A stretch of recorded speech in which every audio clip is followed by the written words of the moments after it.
What's going on, guys? Hope you all are doing great. This is the part two of our algo trading strategy with Python. And the strategy we're using is the simple moving average strategy.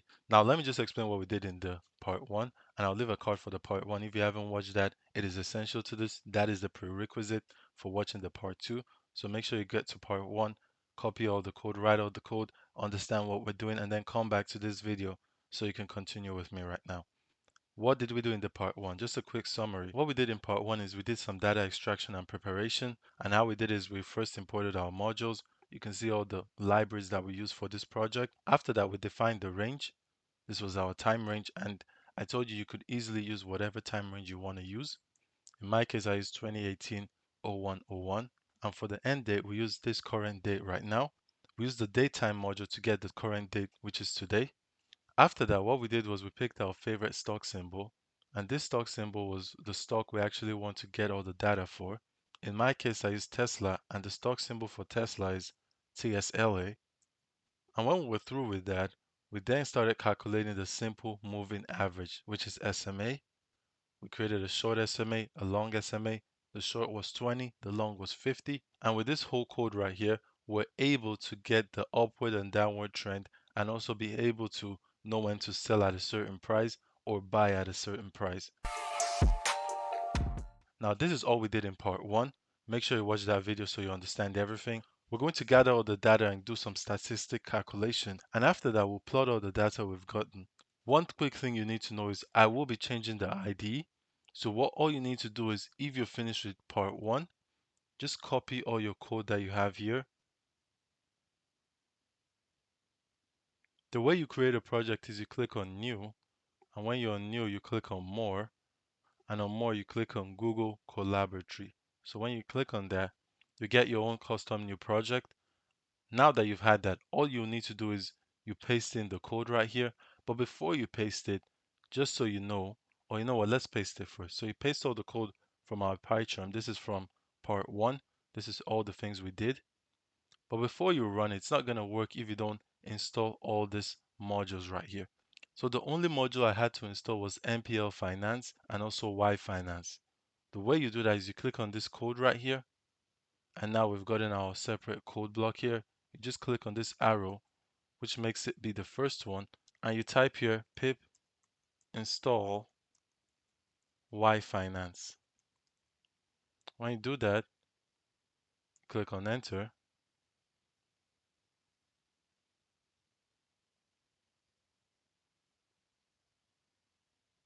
and now we can see Y Finance is installing. When you're done with installing Y Finance, the next one is the MPL Finance.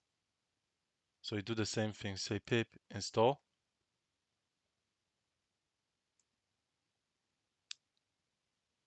So what you do next, you click on code again, and you get your separate code block. You see it's down, it's below the code we just pasted right here.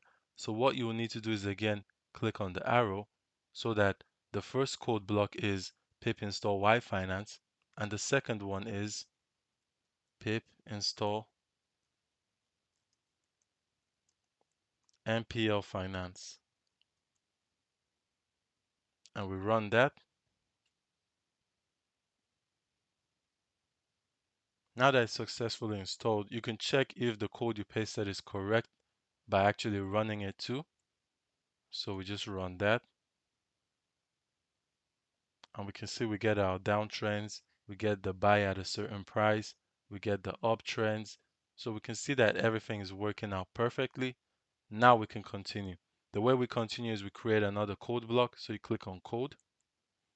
Now you can easily also give it a name right here. So it's untitled 8, and you can just call it Algorithmic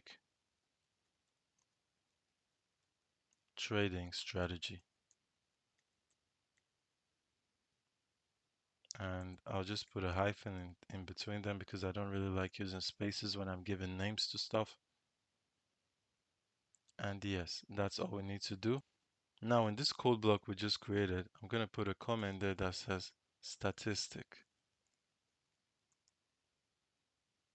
What we need to do, guys, to actually get some statistical information from our percentage change is we first need to define some variables. So we'll define a gain, we'll also define losses, After we've done that, we'll use a for loop to actually iterate through the individual values in the percentage change to find out our statistical information. The positive values in the list refer to the gain and will be added up in the gain variable, and our negative values are the losses and they will be stored in the losses variable. When we're done with the iteration, we'll print out the total return as a percentage and round it up to 2 decimal places. So let's get started. Let me show you guys. As I said, we create a variable called gains. We set that to 0. Then losses, we also set that to 0. What we'll do is we'll create another variable called number of gains. We'll set that to 0 too. And we'll also create number of losses.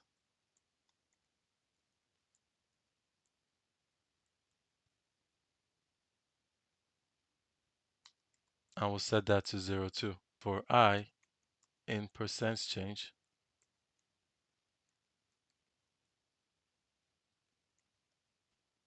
and we'll say if I is greater than 0,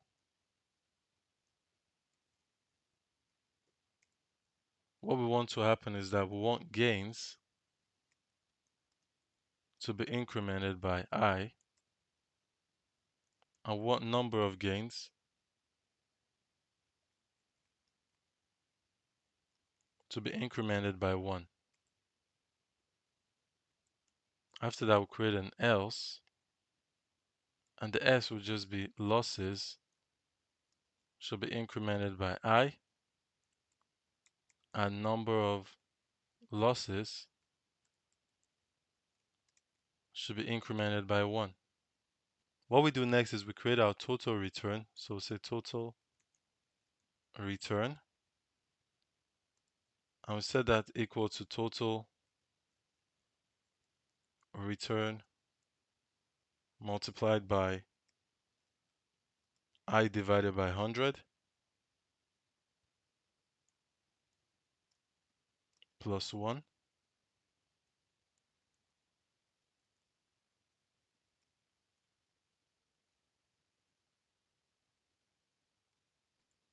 And after the for loop is finished running, what we'll do is we'll say total return again.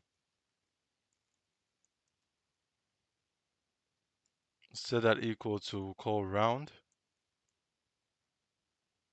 And now we're going to actually round out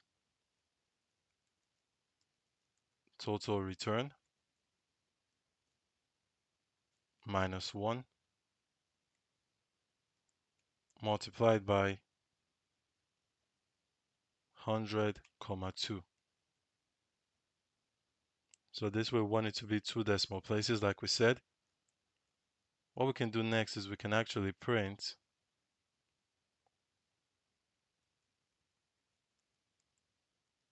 this statistic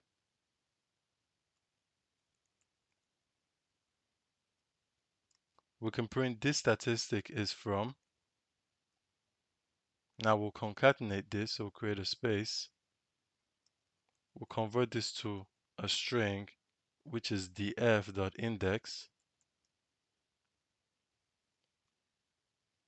and the index is 0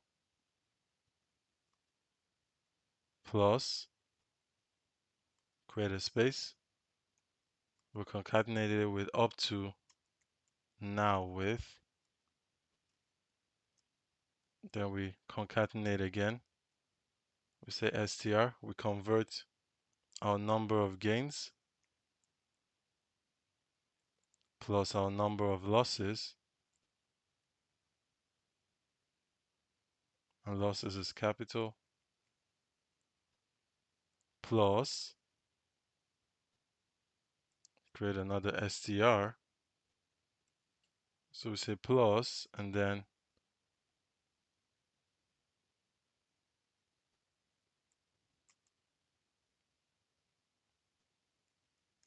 we say traits. Now that we've done that, we can also print here. We'll say SMA that was used, and then what we do is we actually convert our SMA SMAs, convert that to a string. And what we do next is that we'll print the total return over, we'll add our number gain and number losses trades plus the STR, which is the total return in percentage. What we do next is we print, we say total return over, and what we do next is we concatenate it. So we say STR number gains plus number of losses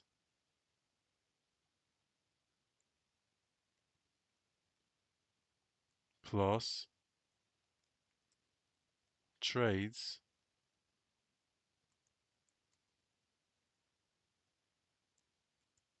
and then we add it to our total return.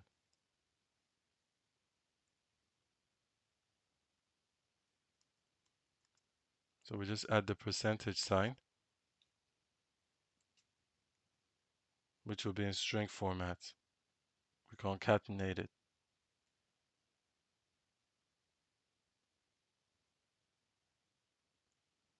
So that's it now. So let's run this and actually see it.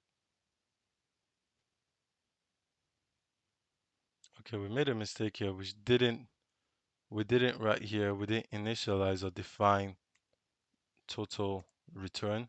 That should be equal to 1. Now it should work out perfectly. Now you can see right here that this strategy suggested 11 trades from the early days of 2018, and the total return for this stock is over 200%. To calculate the average gain and loss, we may simply use if statements to see if the number of gains is bigger than the zeros or not. If so, the average gain can be calculated by the gains divided by the number of gains, and if the number of losses is a positive value, it will calculate average losses as well. The maximum gain and losses can also be an attractive point of the trades strategy. So let me show you how we do that right here. Now let's actually calculate the gains and losses. So we'll create another code block. We start with the if condition. So we say if number of gains is greater than 0, what we want to do is we create another variable called average gain. And we set that equal to gain divided by number of gains. We'll create a max return. And what we'll do next is we'll say percentage change.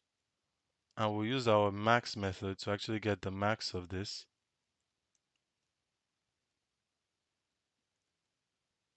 And finally, we'll convert it to a string.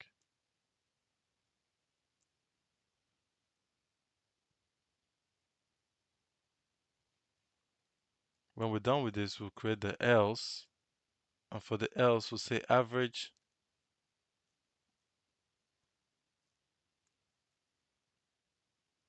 gain is equal to 0, and also max return is equal to unknown.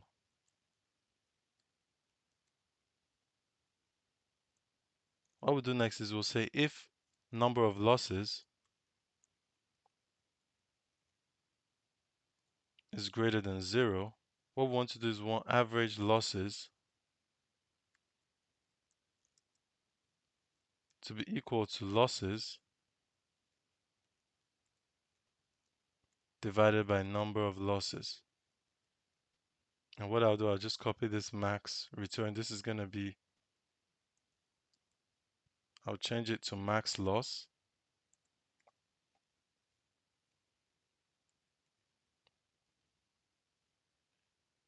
And here we're getting the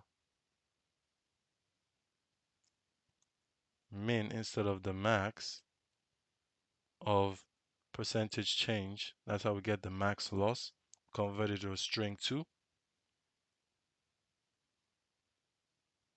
Create another variable called ratio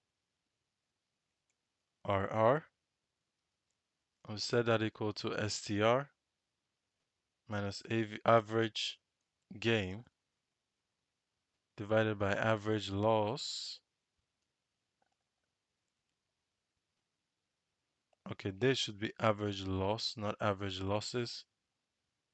Just so, because we have average gains, not gains. So there's no need of making that plural too. So what this is basically is that this is the risk reward ratio. Now we use our else. We'll say average loss, set that equal to 0. Max loss, we set max loss to unknown.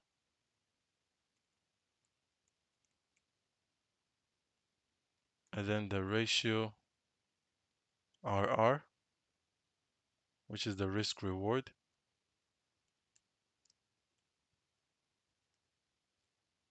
Set that to INF. So finally, we just need to print all the information we've gathered here. The way we do that is we'll say print, of course. Let's say average gain plus str average gains average gain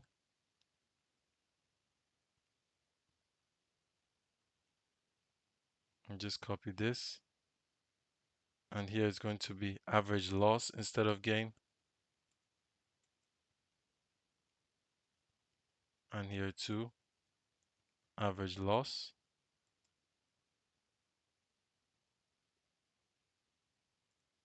What we do next is we print, and we're printing our max return.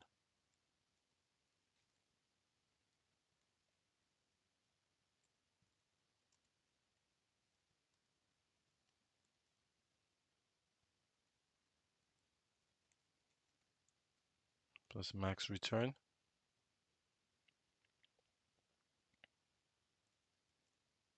And we also print our max loss.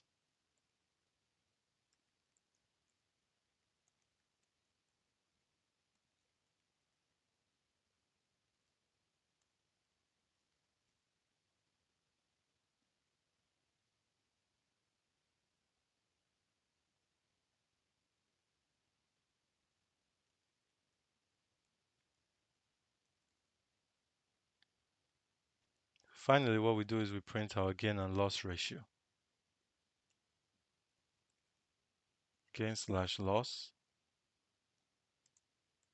ratio, and just add it to ratio RR. That's the risk reward ratio. Now let's run this. Hopefully we have no error. For this example right here, you can see that the average gain for a single stock share is $92 and the average loss is almost $8. The maximum return is 165 and the maximum loss is 21. And if you also want to calculate the batting average, what we do is we divide the number of gains over the total number of trades. This can be a sign of accuracy to enter for a position range between 0 and 1, where 1 is the most accurate bat. Now look guys, let me show you how we get the batting average. We say if number of gains is greater than 0 or number of losses is greater than 0,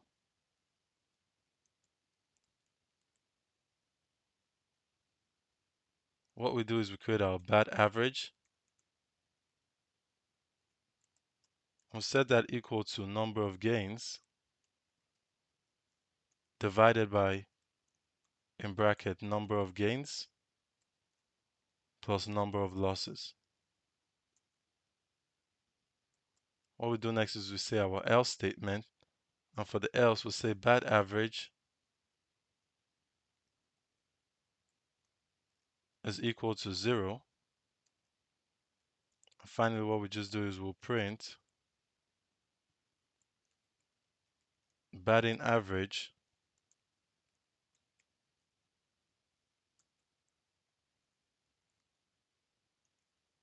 and for sure we need to convert it to a string. We'll say bat AVG, which is average.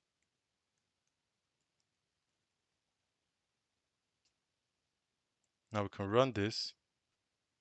So we can see that this bat average is a little bit too low. So yeah, for sure you should try and get a batting average of above 0.5, like 0.6, 0.7.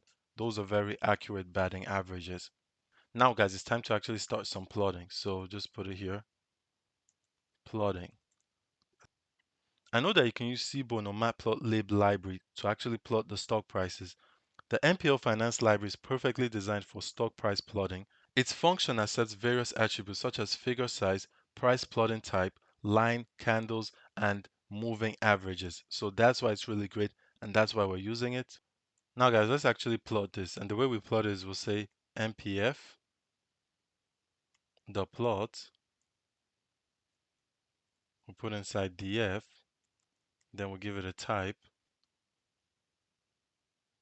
And the type we're using is OHLC. After that, we'll give it a fig ratio.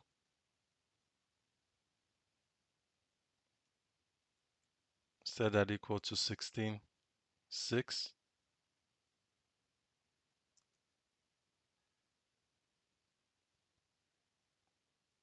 And also a mav, which was set to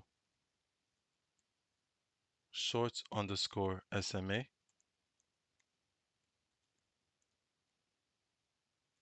And also long underscore SMA.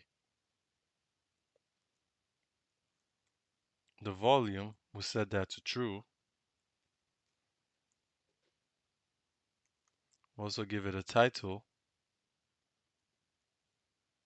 which is we convert our stock to a string.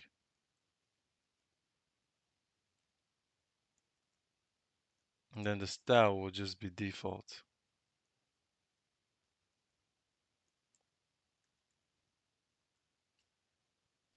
And I'll just use single quotes because I started using single quotes.